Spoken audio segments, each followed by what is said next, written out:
Isang OFW na pabalik dito sa Dubai na offload sa immigration sa Pilipinas. Meaning guys, ng isa siyang OFW dito sa Dubai ay dito talaga siya nagtatrabaho at isa siyang documented OFW. Merong UUIC at kontrata.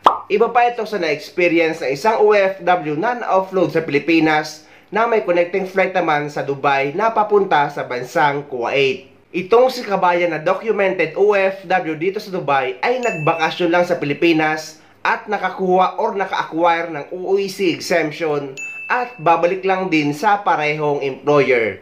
Ngunit na-offload pa din. What? Dahil dyan, sinisisi niya ang mga videos ko dahil lagi ko daw sinasabi na kapag nakapag-acquire na ng UUIC exemption ay hindi na kailangan ng Polo verified contract. Meron naman daw siyang UUIC exemption at meron siyang valid contract pero na-offload pa rin siya nung hinanapan siya ng Polo verified contract at wala siyang may pakita. At eto ngayon ang tanong. Ako kasi guys, nagbabahagi ako ng impormasyon base sa mga experience ng OFW or ng mga OFW. At kasamahan ko dito sa trabaho na 4 pa yun guys na paulit-ulit nang umuwi sa Pilipinas at hindi na nagpapa-verify ng kontrata dahil nga UUIC exemption na lang sila.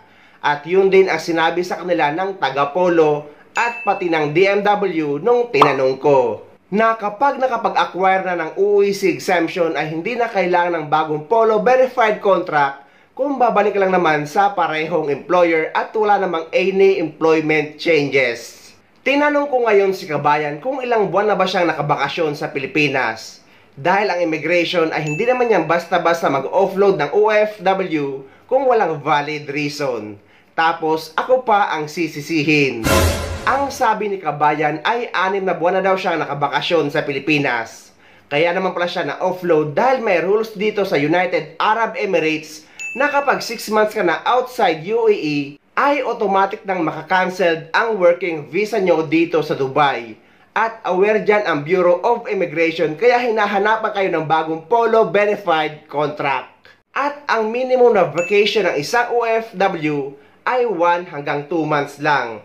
At maximum na extension ay hanggang 3 months. Dahil guys, kapag nagbakasyon ka ng more than 3 months hanggang 6 months, ay iisipin ng Bureau of Immigration na terminated OFW ka. Kaya hahanapan ka ng panibagong Polo verified contract.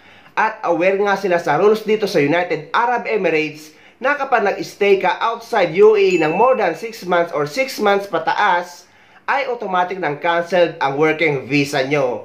Hindi kagaya ng COVID time na nag-open visa sila na kahit 1 taon ka na sa ibang bansa or sa Pilipinas na nakabakasyon, ay pwede ka pa rin makabalik dito. Pero huwag kang mag-alala dahil may solusyon naman dyan kung hindi ka talaga terminated OFW. Dahil pwede mong ipa-verify or pwedeng ipa-verify ng company mo, kaibigan mo, or ng katrabaho mo ang inyong kontrata kung sa Polo Dubai ka or sa Polo Abu Dhabi.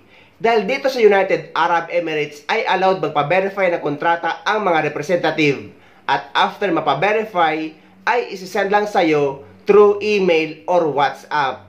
Dahil guys, kapag nakapag-verify na kayo ng kontrata, ay ma-update na ang UUIC record nyo sa system ng DMW at Bureau of Immigration.